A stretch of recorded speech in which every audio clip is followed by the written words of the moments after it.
And now, broadcasting live from Las Vegas, the Snake Sports Talk Show with Jake Silva starts now. All right, ladies and gentlemen, here we go. Vacation mode over. Work mode already begun and initiated. I know you guys have been tired of watching same old episodes, but not this time. This is the Snake Sports Talk Show. Wherever and however you may be watching and listening, thanks for making us part of your day. Roku, iHeartRadio, and many other platforms known to man.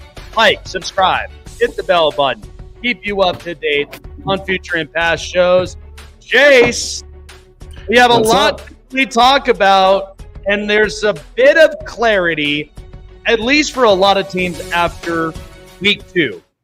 There's a lot of this we have to break down. There definitely is. And like after all of the injuries and everything that we've seen, after all of the news that's coming out, the teams that have gotten new offensive coordinators, offensive pieces, things like that, and college football news as well, with a lot of stuff that happened this past weekend too. There's a lot to get into. Oh man, lots of eye openers. And speaking of eye openers, so here's exactly what I saw last night out of the Philadelphia Eagles and the Atlanta Falcons. Okay, the perfect clarity to really explain about this, because everybody right now in the state of Pennsylvania is freaking out, and they're all trying to figure out, who do I really pin the blame on? You really want my opinion? Here's what I will give you, because I have heard this from everybody. I mean, I spent all morning and I spent all throughout the day listening to this stuff. But here's what I will give it to you. Nick Sirianni is not a game manager when it comes to situational play. He's not an Andy Reid. He's not a Jim Harbaugh. He's not at least a lot of these situational coaches. This is what you are seeing already in 2 weeks. Okay, in 2 weeks, the Eagles are going to be just fine as long as things do not end up in situational plays like that. But if you are an Eagles fan, the only thing that you should be keeping on the back of your mind is, has Nick Sirianni learned from this? Because in particular, you have a situation, and I was hearing it all day. You had a situation of a 3rd and 4.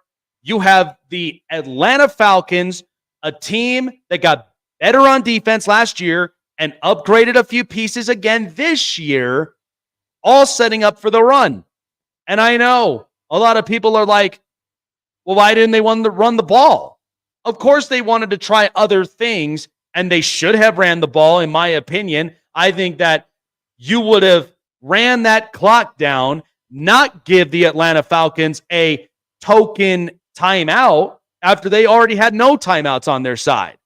But this is typical of the NFL situational play. It happens. And we're in week 2. Overreaction Tuesday is getting out of control. But this is what happens with a lot of football fans, Chase and myself included. We're guilty of this, but we know it's early. Sometimes you want to get this stuff out now than you do going deep in the season, because then that's when you really start to show what your identity truthfully is. But the Eagles are in fine, good hands. They've got a running back who's spectacular, 96 yards on the ground and a touchdown. The Eagles are going to be just fine. And by the way, Jalen Hurts, he's doing everything without A.J. Brown. Okay? It's capable that this Eagles offense is able to do things without their star wide receiver. So I'm not going to pin this on Jalen Hurts. I'm not pinning this on Saquon Barkley either, even though some people are like, the ball was in your hands. But sometimes situations get heated, and it's a game of probabilities. Any of us ever been in math? When you think about the probabilities, have you ever done the challenge where you had a game of probabilities with marbles? Everybody hated that. I remember going into class and everybody was like, we're going to play a game of probabilities. How many marbles do you think you're going to have in this cup? And how many marbles do you think you're going to have in this cup? We all hated that.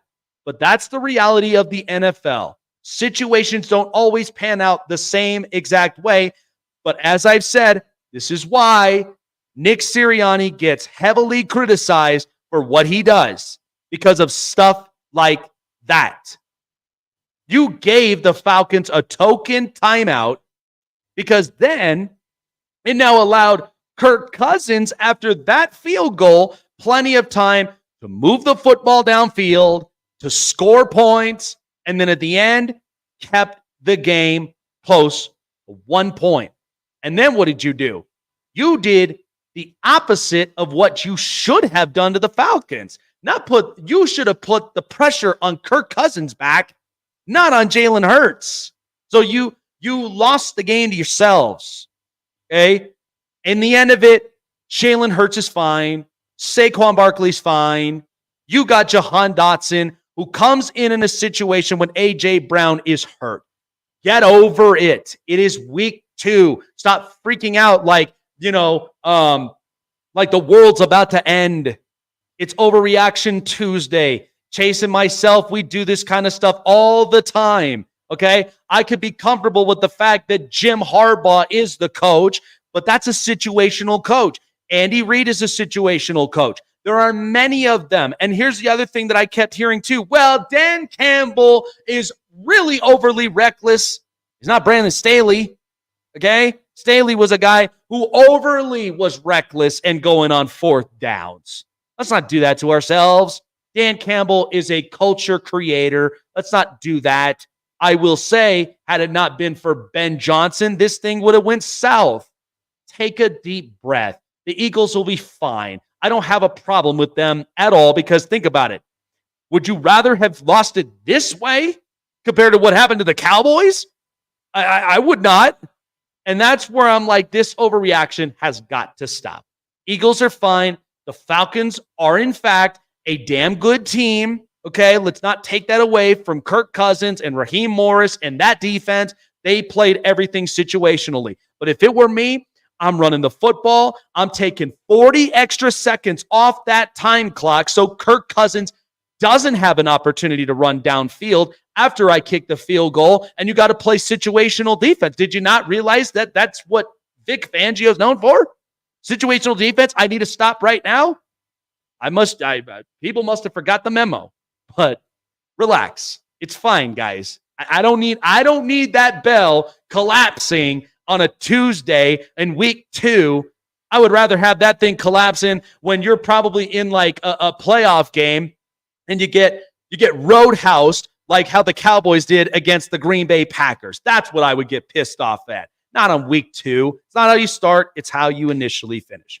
Okay. Now, with all the overreaction talk out the way, here's some realities that you got to see from everybody in week 2 in the NFL. Have you noticed the difference of quarterback play this year than last year? Let me give you something.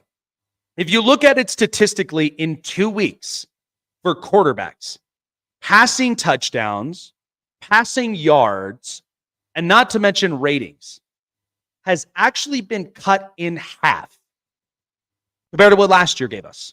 And you want to know why? Because this is the year coaching is getting tested. This is situational football. If you've got the coach and you've got the quarterback, you're in good hands. You have the quarterback, but you do not have the coach, you got to make a coaching change. But if you're the coach and you don't have the right quarterback, then go buy one or go draft one. That's initially what it is. But you are seeing every single situation get tested. Offensive lines are getting tested.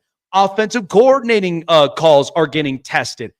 This is the perfect situational matter this year compared to the previous years that we've been looking at it, because it's been overly offense, right? We love offense. We love scoring. We love fantasy football. We love the points. But this time, it's actually more of, we got to play hard-nosed football against tough defenses like Kansas City's or Atlanta's, or even in bits and pieces, the Saints. There's a lot of situational football that's happening. And the only team that is boat racing everybody in 2 weeks is the New Orleans Saints. And you know what? Good for them and Clint Kubiak. I'm glad they found an offensive coordinator because you know what? I was not sold on Dennis Allen, but maybe Dennis Allen needed to have that push. And he got it. You get a San Francisco guy in Clint Kubiak. Now look at Alvin Kamara. Now look at Derek Carr. Now look at a lot of their stuff. It's working. Everybody has to have some sort of push, okay? I mean, think about it. If I was, here's a perfect analogy, and maybe for some people it might not work for them, but think about it. If yours truly was a 300-pound man, wouldn't Chase want to kick my ass for basically get back in the gym, get yourself a dietary, get yourself up on that?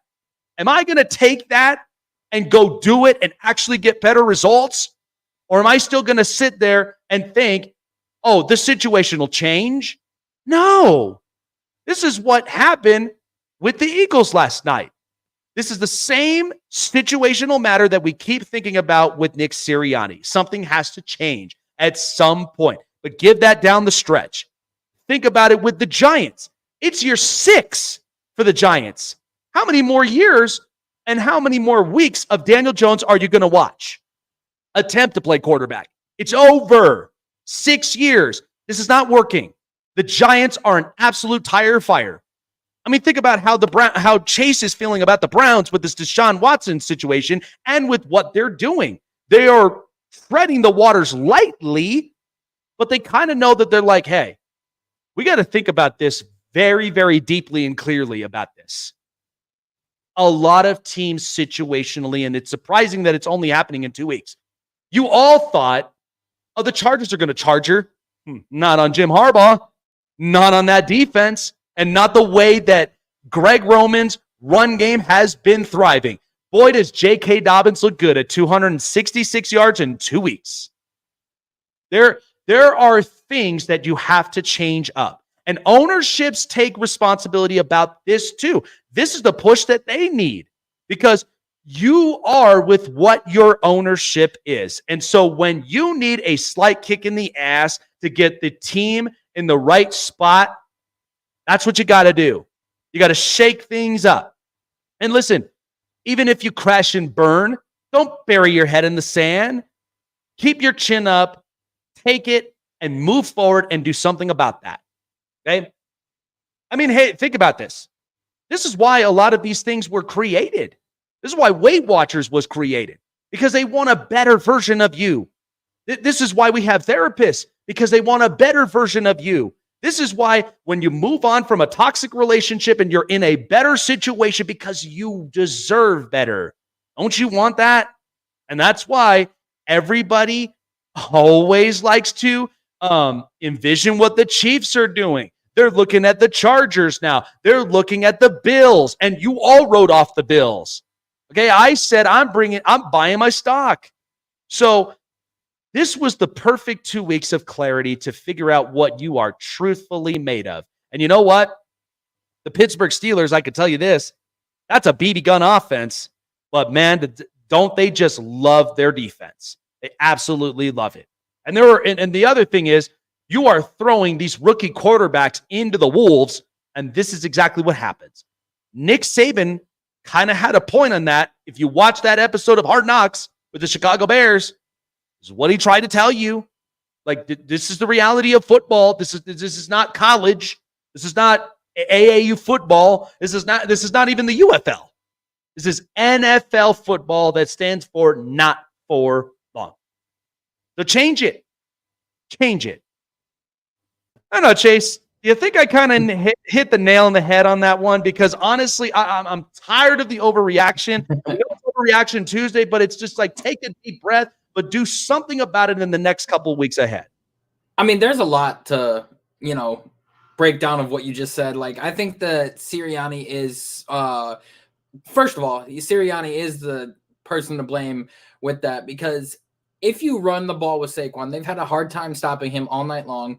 You possibly get a 4th and 1, and then at that point in time, you do the tush push, which has a 95% success rate in terms of, being completed. So that at that point in time, you could then get the tush push in, get the first down, and then also run the ball again, and the game's over that way too. So that's two situations that you have that you could have ran.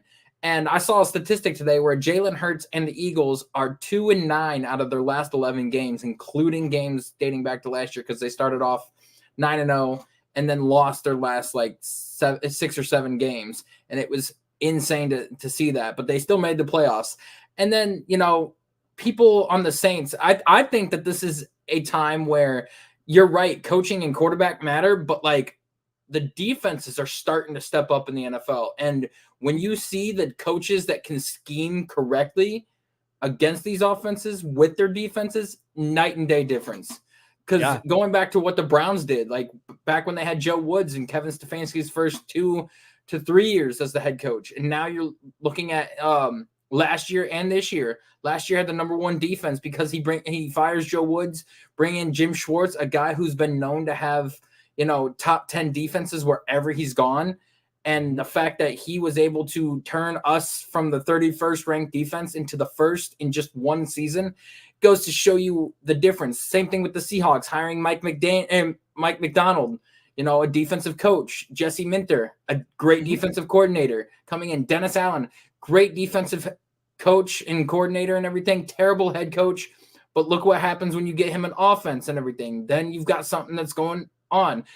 Andy Reid, first couple years as Kansas City's head coach, didn't have a good DC, but then you bring in Steve Spagnuolo, got that defense to be a top 5 defense last year and the past couple years.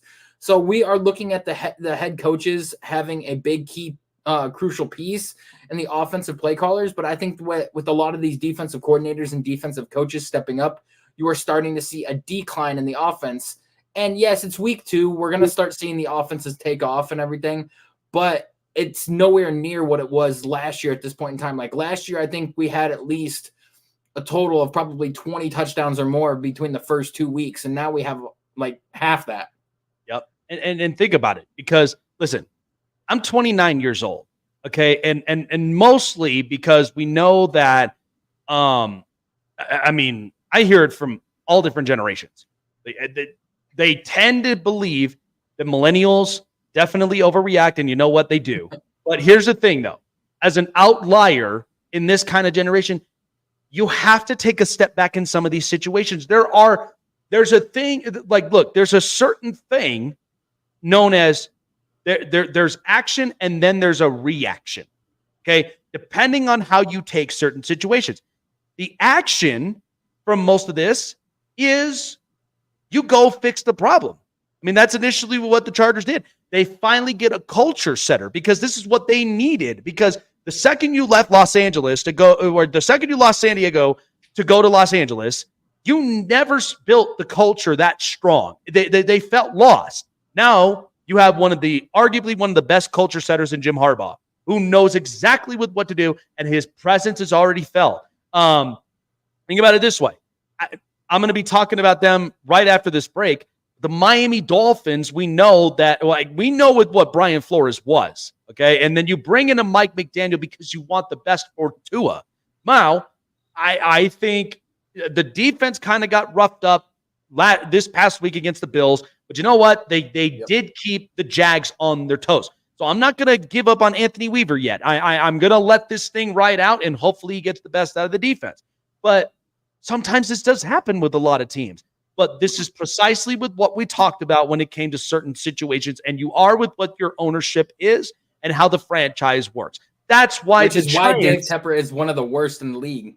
Yeah, this is why the writing was in the wall for the Giants, because it's year 6 of Daniel Jones. This is the same stuff that you're watching, and you have a very good coach in Brian Daboll that you'd hate for this stuff to waste away, because outside of Andrew Thomas, the offensive line looks shot. Outside of, the pass rush, the secondary is like, you got outplayed by Sam Darnold out there in that secondary. So what do you think is going to end up happening? Well, people get caught, but this is the problem, though, too, that we all have to hold accountable. We get caught up of, well, they got a really good pass with Brian Burns, man. He looked good, but you know what I think about this? I think about this when you have a broken pipeline in a house, Okay. Are you going to fix the broken pipeline to ensure that my water and my heater and everything else is going to run properly? Or am I just going to cover it with brand new paint to fix the problem? Otherwise, I ain't got no home. I can't sell it. I'd have to basically refurbish this thing. And that's just going to take more money up off my pocket. But again, a lot of ownerships and a lot of GMs, this is what happens. This is where you really get the reality checks from. But this is why I'm like, it is happening faster than it usually is when it comes to week 5, week 6. And yeah, I hate to say it, but there is a chance that Brian Daboll could be fired after this year. And I don't think that he is deserving of it. I really don't. I think who is deserving of taking the blame Daboll for gets this. fired in 2 seconds, he'll have a new job. Oh, absolutely. Absolutely. Somebody else will pick him up. And I think the one to blame for this is their GM, because not only did he fumble the bag with Saquon Barkley, and it's showing how badly and desperately they could use him and how good he is with the Eagles now. Not only that, the ownership was pissed off that he ended up leaving and going to the Eagles and everything. And it's kind of funny that the Giants GM says, trust the process because you can't win games without weapons. What do you think Saquon Barkley is? He's a weapon that could have been used. Like, you tell people that strategy and tell people that you can't win games without having weapons and everything. That's fine. You can have Malik Neighbors, but go back out and get Saquon Barkley to help out. It's the same thing with Dave Tepper and the Carolina Panthers. They passed up the opportunity to get 2 first-round picks from the LA Rams when they wanted Brian Burns. Now you said no. And then the very next offseason, you trade him for a 2nd rounder and a 3rd rounder when those 2 first rounders could have easily helped your team out.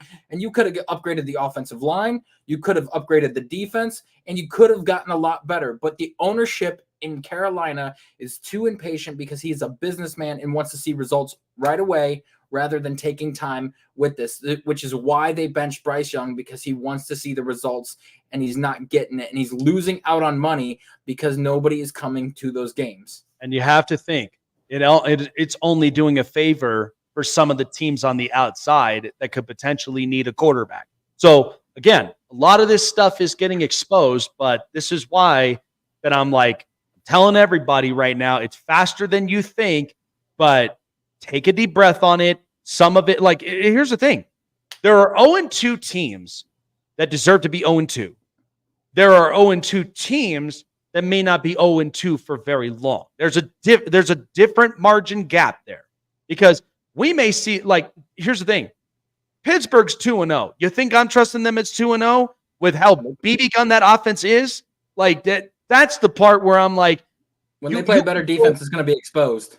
It is. And that's why I'm like, there are some of those that there's always a silver lining to what, like, where you stand at right now, because that's why the situations are where they pan out at. But we're going to talk more about that deep up in the show. There's a lot to really unpack with it. But however, Jason, myself, since we've been doing the Jake's Prime predictions, the bets have been getting hotter and hotter. And I can tell you what right now, with the fact that in 2 weeks, been a lot of changes up on there, but a ton of dogs have been barking.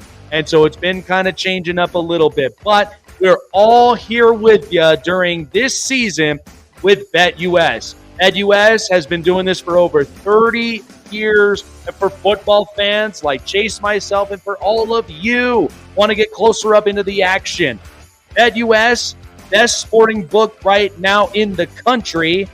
And there is nothing quite like it. $50 or more into your deposits, giving you 125% bonuses. The more you deposit, the more your bonuses go up, all the way up to $2,000 in those deposits to keep the fun rolling. Now, gambling problems for those, you don't want to overly deposit, because then that's when you get the serious WTF, as you know what I mean. But seek therapy. Call the line in all of your respective states to seek help and seek therapy you need. And always remember to gamble responsibly with BetUS. But BetUS is here with you all NFL season long. Go online, sign up now. Let them know Jake the Snake and Chase sent you with BetUS. BetUS, where the NFL begins. Looking for a show with the best takes and opinions? Want a show of the best coverage around the world of sports? Jam-packed with an all-star interview lineup? Then the best place to find it all, sports and entertainment, is right here. Join Jake Silva on the Snake Sports Talk Show, presented by SeatGeek and BetUS. Weeknights at 8 p.m. Eastern, 5 Pacific on Sports Wave Network. Want to find your seat for the event of your choice but can't get one that fits your desire or your budget? Well, my friends, SeatGeek has you covered. SeatGeek is the official sponsor of the Snake Sports Talk Show. With a list of over hundreds of events to choose from, SeatGeek will assure you that you won't miss your seat with the amazing view of your choice at the most affordable price. Whether it's looking for your best seat in the house of your favorite sports team, finding live concerts that get you closer to your favorite artist, or enjoying your spot at your favorite live shows, comedies, and more, SeatGeek has it all just for you. Go online to SeatGeek.com or download the app on your mobile device through Google Play and the App Store. And as a special offer before checkout, use promo code SNAKESPORTS and save yourself $20 off of your purchase of your first ticket, and experience why SeatGeek is the most trusted ticketing app for your next event. Remember, that's SeatGeek.com and download the app on your phone with promo code SNAKESPORTS for $20 off and find your seat with SeatGeek.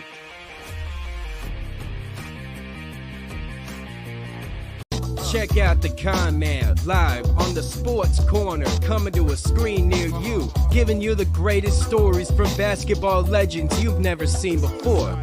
Sharing their glory, building the toughness, and how they show off their swag. But only one man knows all that, and that's the Con Man. Join Michael Conceição, the Con Man, at the Sports Corner, Fridays at 5 p.m. Eastern, 2 Pacific on Sports Wave Network.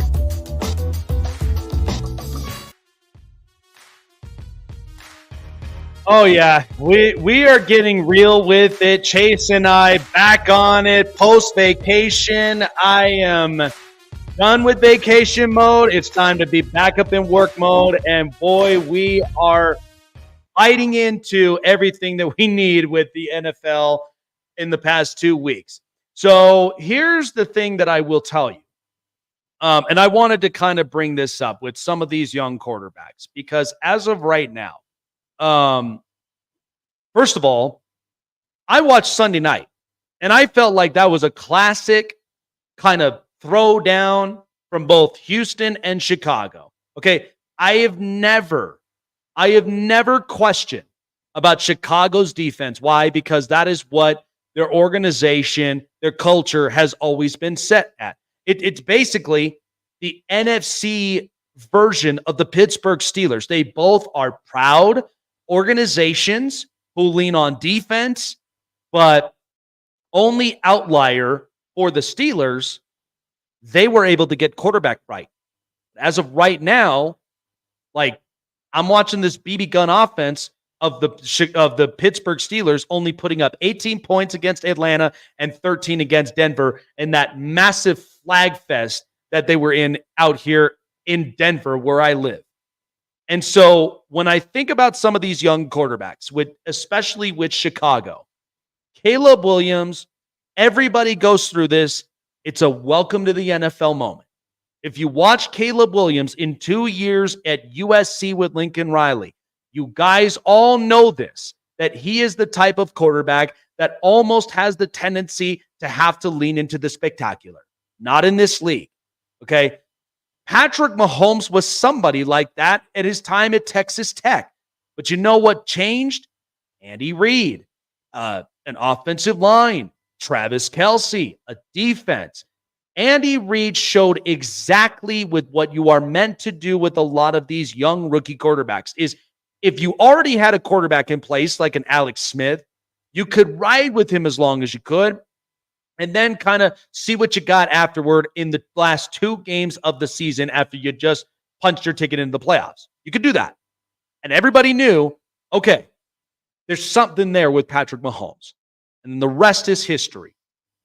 Caleb Williams is getting thrown into the wolves, much like Bo Nix, much like Jaden Daniels, much like most of these other quarterbacks too.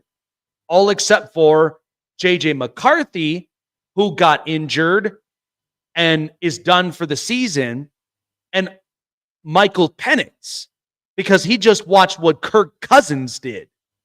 And that gives you some hype up of who Michael Penix could look like. So for Caleb Williams, what are the things that you know are going against him right now, but what are the things that are the positives on the horizon? So what's going against him right now? Let's list the things. First of all, you're in a defensive culture in Chicago. Okay. They love defense. They've never been a pro offense organization in years. Okay. 85 Bears. It was all about hard-nosed football. That's all it was. And offenses were different back then. Okay. They've never been built around offense. That's going against you.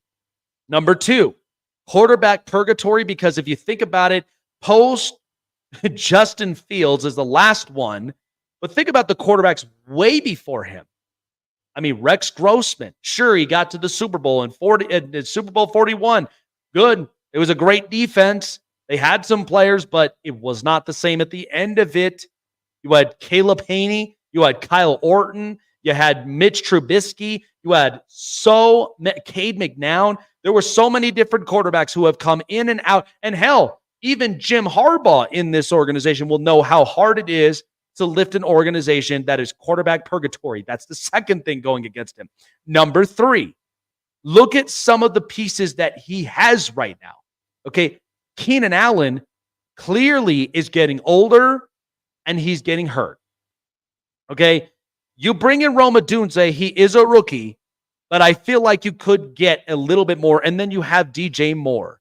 So the fact of the matter is that there are some of those pieces that, yes, Ryan Poles had a little bit of the push that he needed to make right, but there's still a little bit more than you think.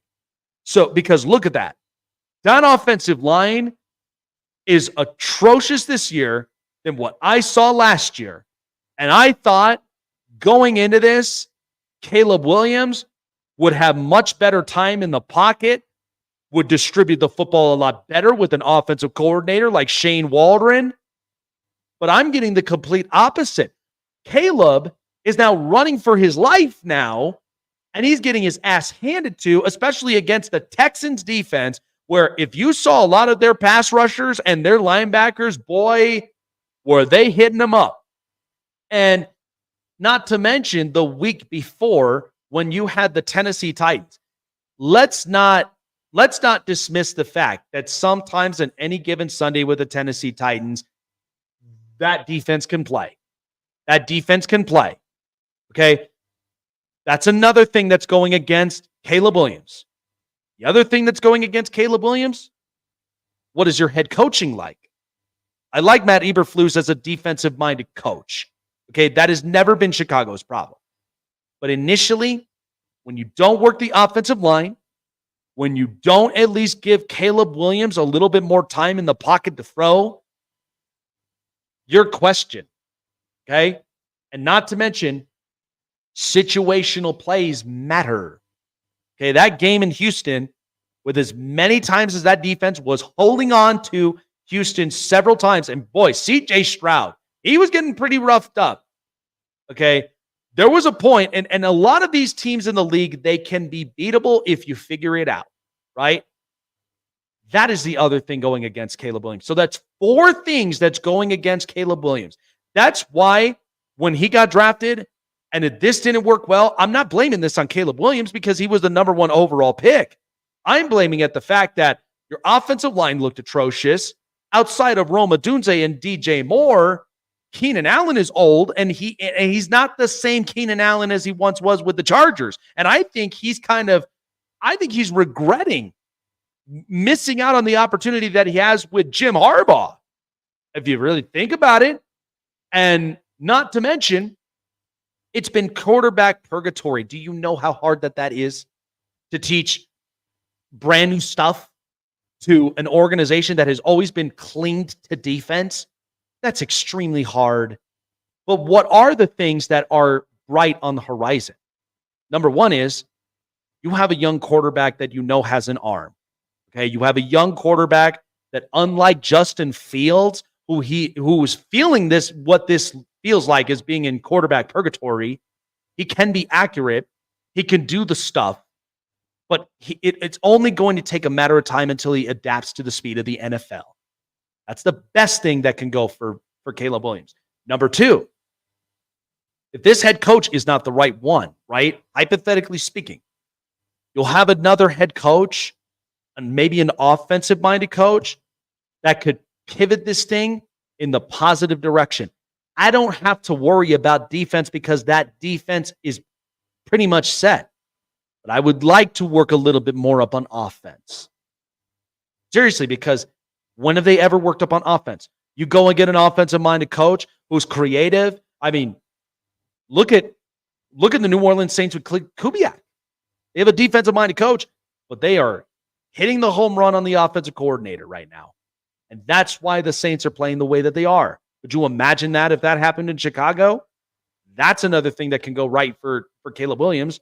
The other thing is, think about right now within that division. I mean, you're feeling with what Green Bay is, but Green Bay, the difference is Green Bay has worked with quarterbacks. Brett Favre, Aaron Rodgers, Jordan Love. Look at what Malik Neighbors looked like with an offensive coach in Matt LaFleur. They figured it out. Look at Sam Darnold, Minnesota. Kevin O'Connell, offensive coach. It took a little bit of time, but I've called Sam Darnold a late bloomer because I think of this the similar way to a Christian Yelich type.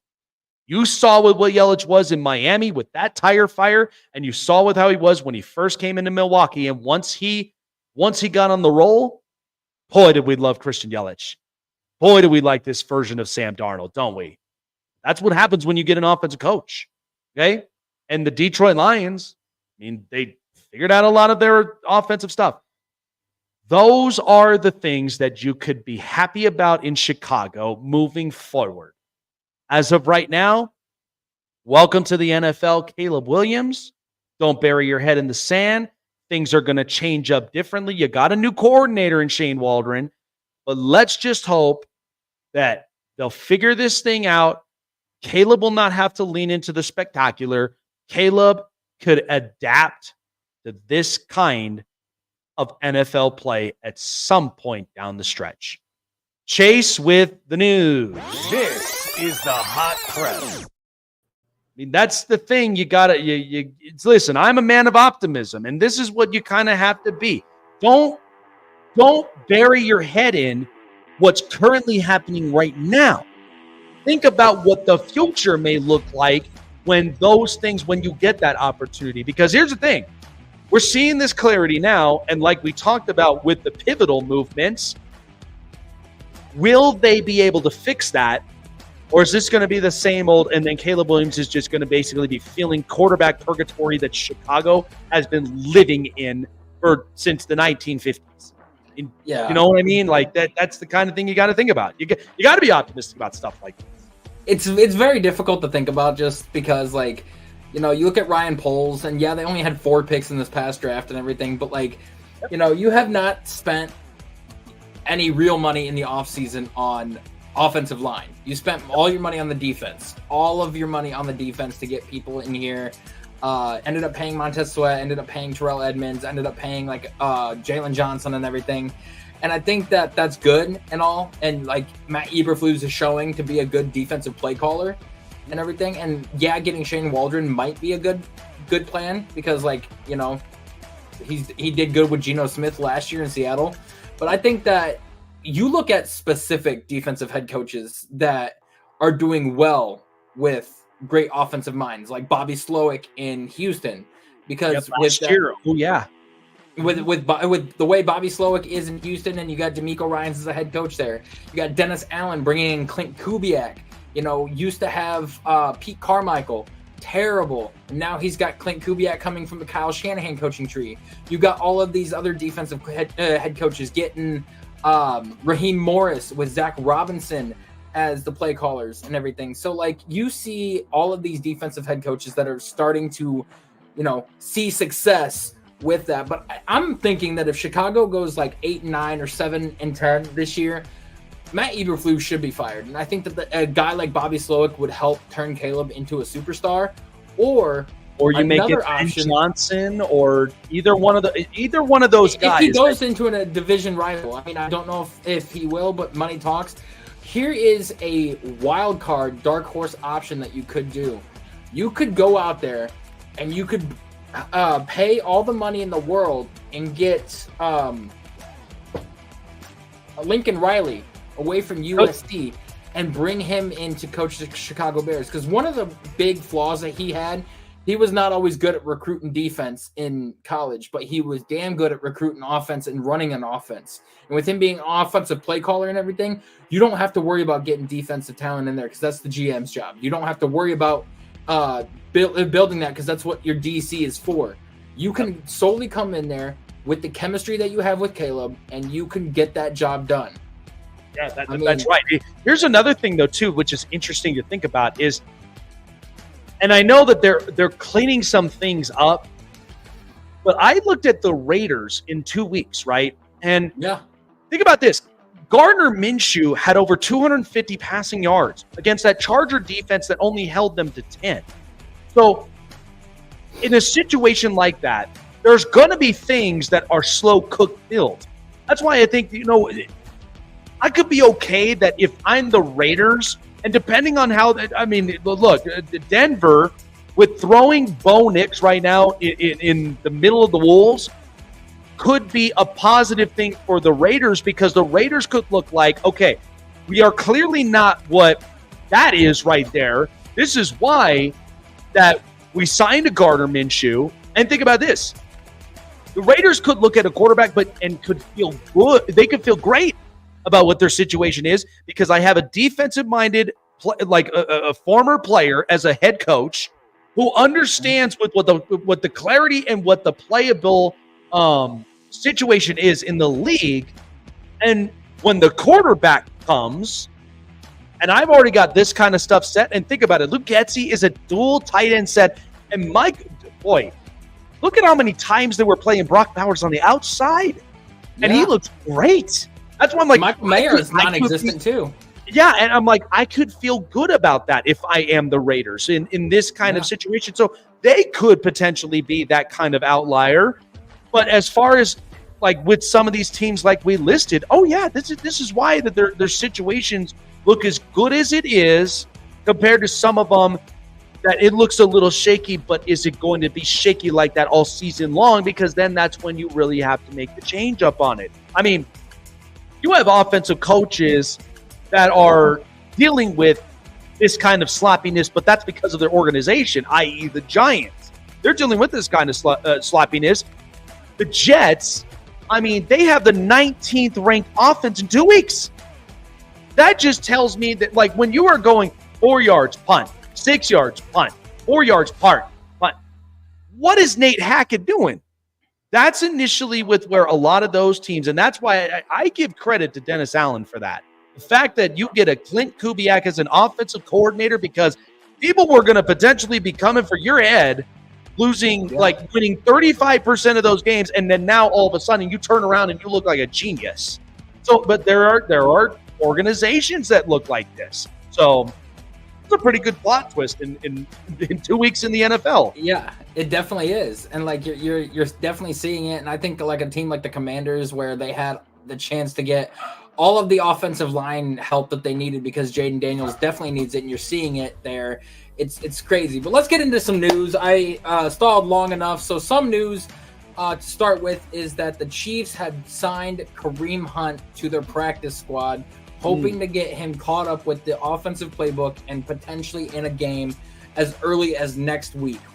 Thoughts on that? Well, here's the thing that I will tell you is because, I mean, it sucks with the injury with Isaiah Pacheco, and I know that is going to be somebody that, and this is the one thing you have to understand too, is that there are teams that can be beatable because of certain holes that they have due to injuries, and this happens with teams all the time. But understand one thing, this is not a Kareem Hunt that we were used to seeing in like 2018 when he popped off with that glorious offense in that MVP year that Patrick Mahomes put up.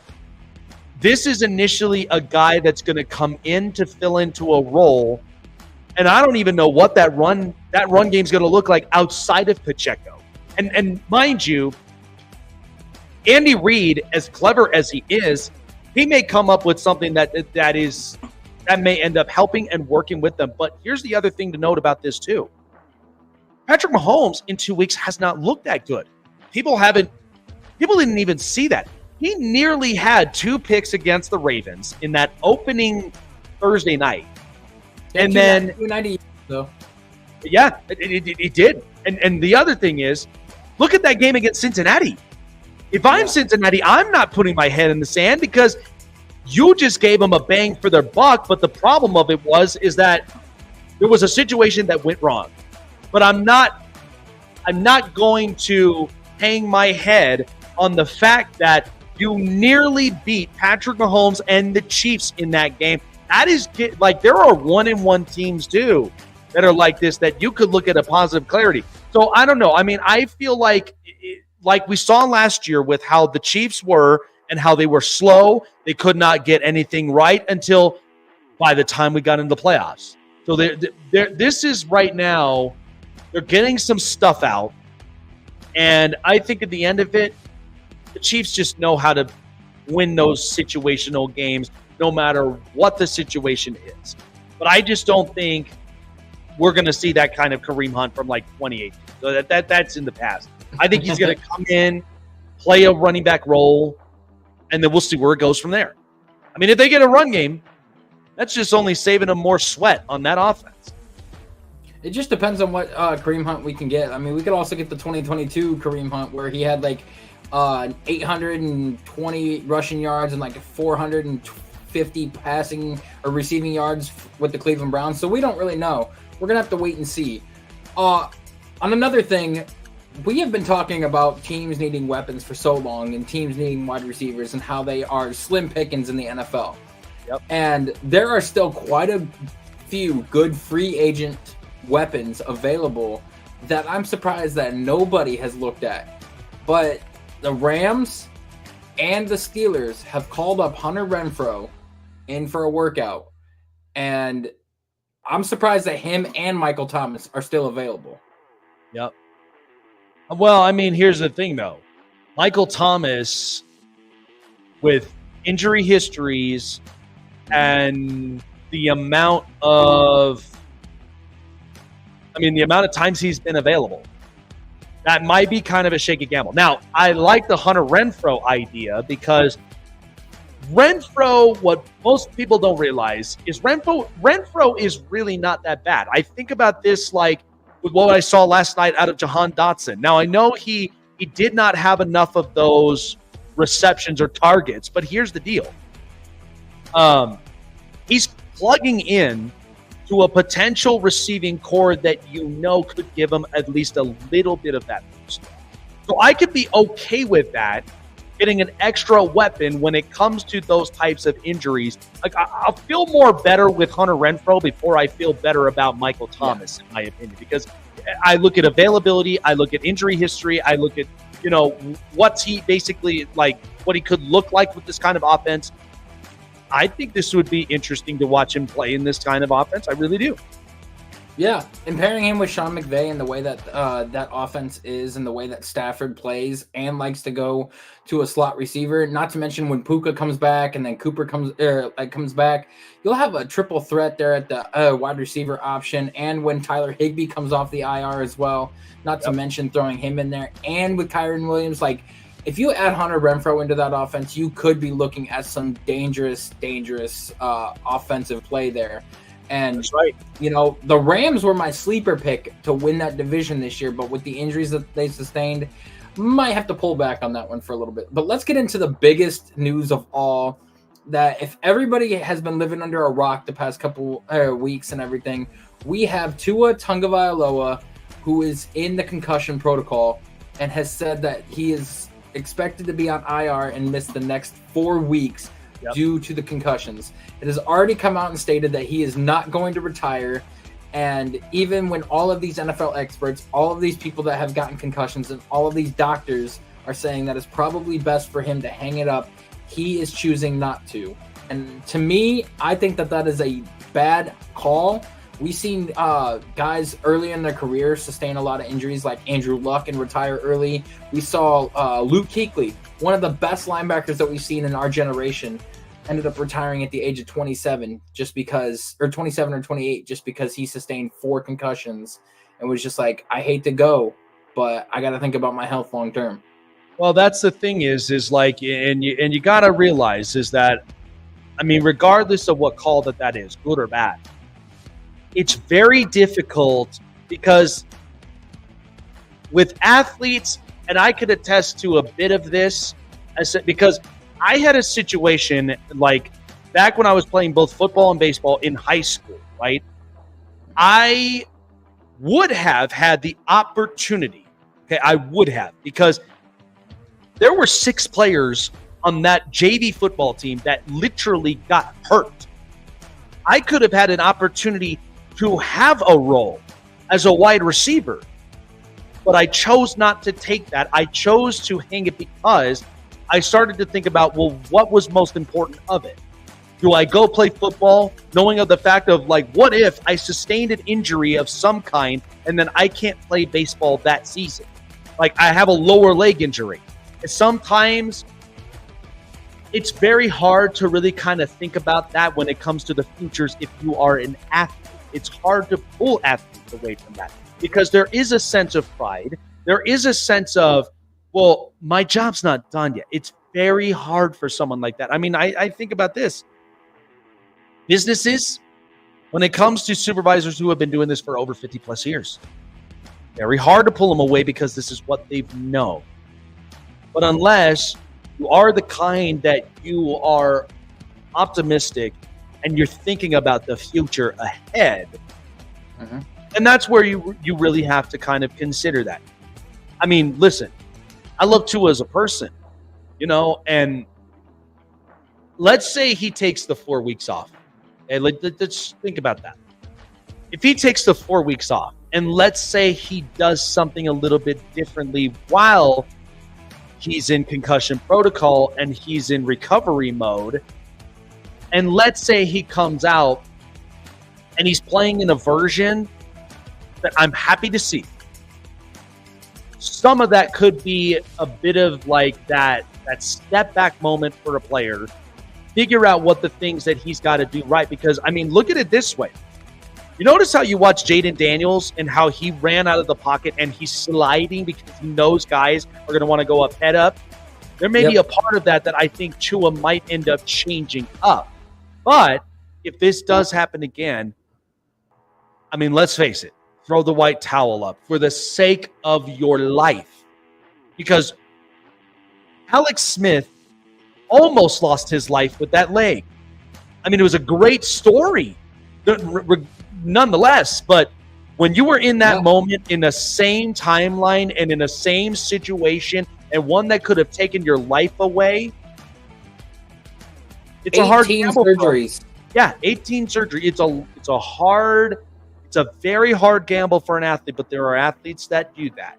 I mean, but again, you could take multiple examinations from what the doctors are giving you, but sometimes too, you're even thinking about, well, what your family, because initially the family's always going to support you, but then it all lands on you, the athlete, for that considerable reason. He wants to keep playing. All the best for him. But I'm holding that on the back of my head for good spirits and good reasons. So that's why I'm hoping that he can come out of this wholeheartedly and look good and look better. And hopefully this could be a different change. But yeah, I'm expecting the better.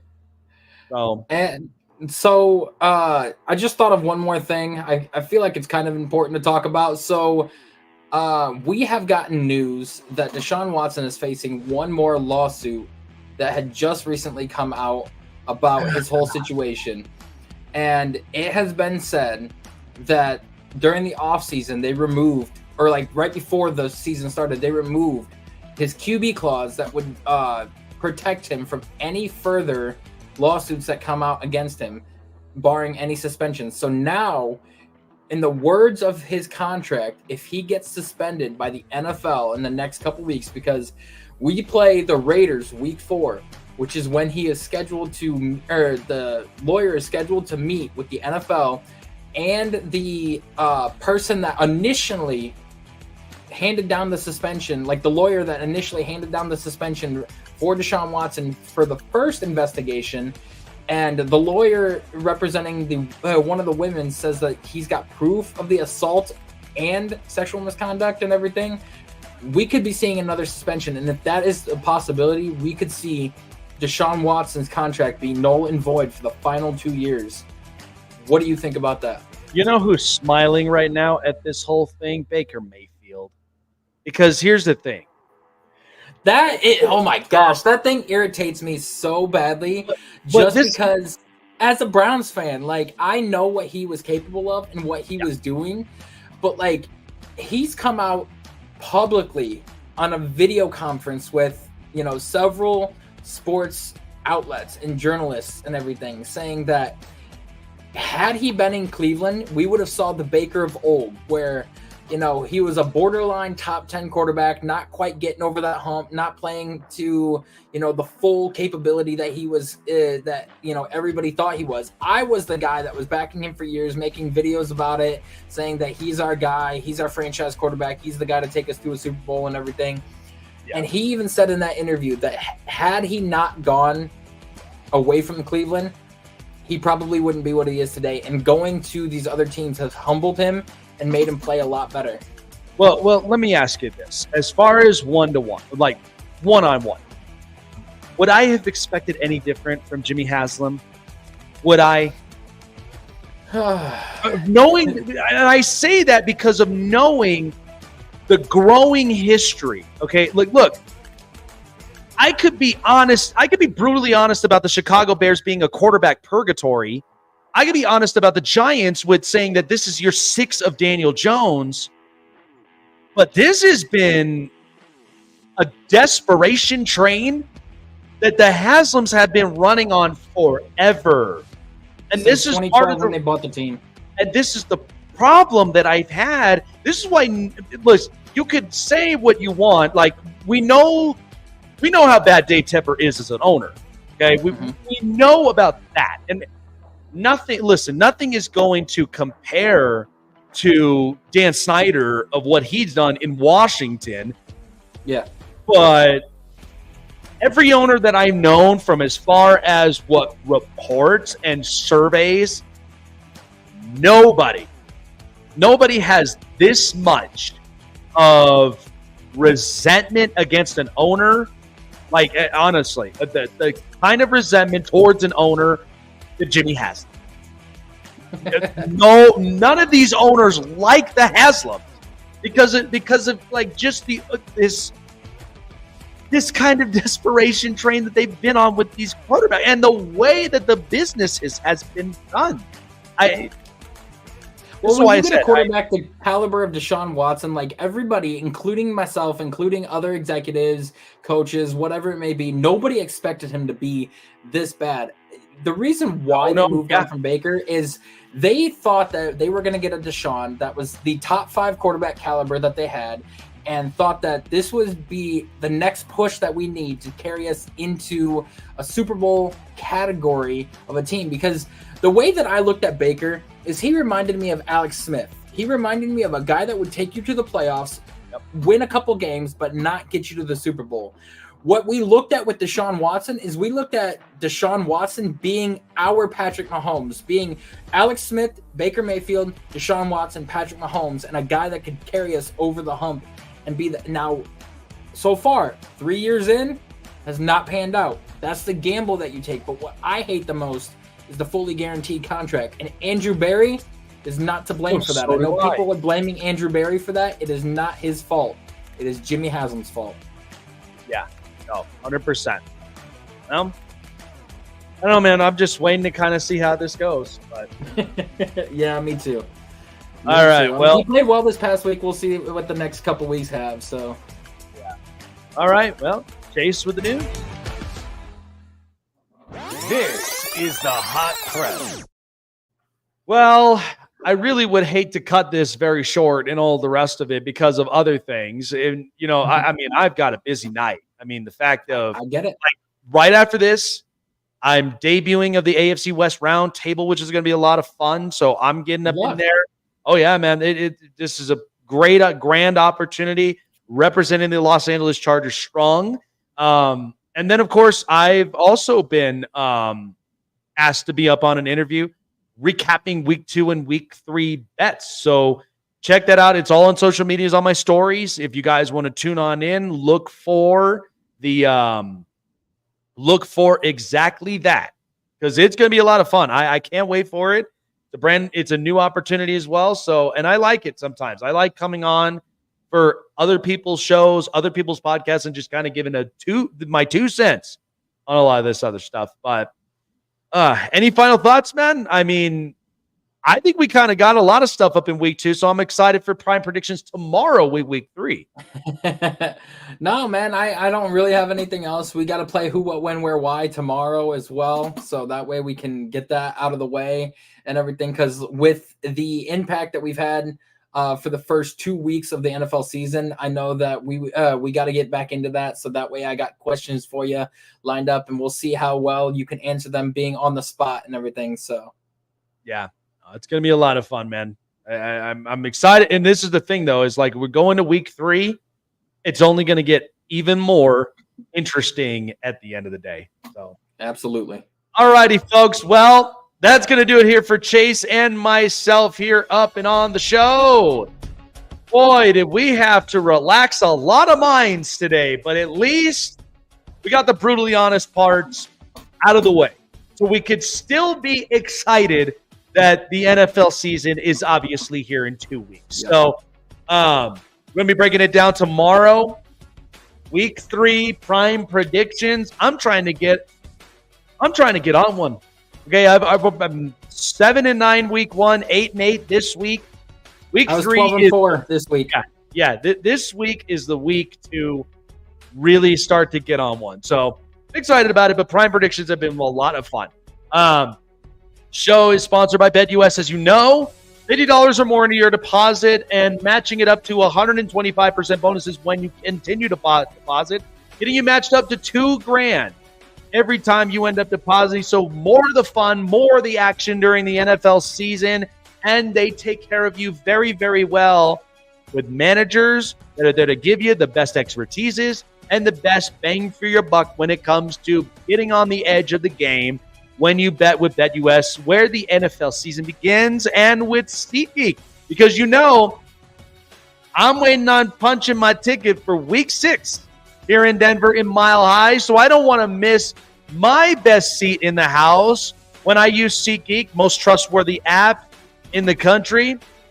Choose SeatGeek for yourselves and check out the experience, because we want you to have that. SeatGeek.com, promo code SnakeSports for $20 off of your first purchase of your first ticket. Check it out for yourself at SeatGeek.com. Don't lose your seat with that.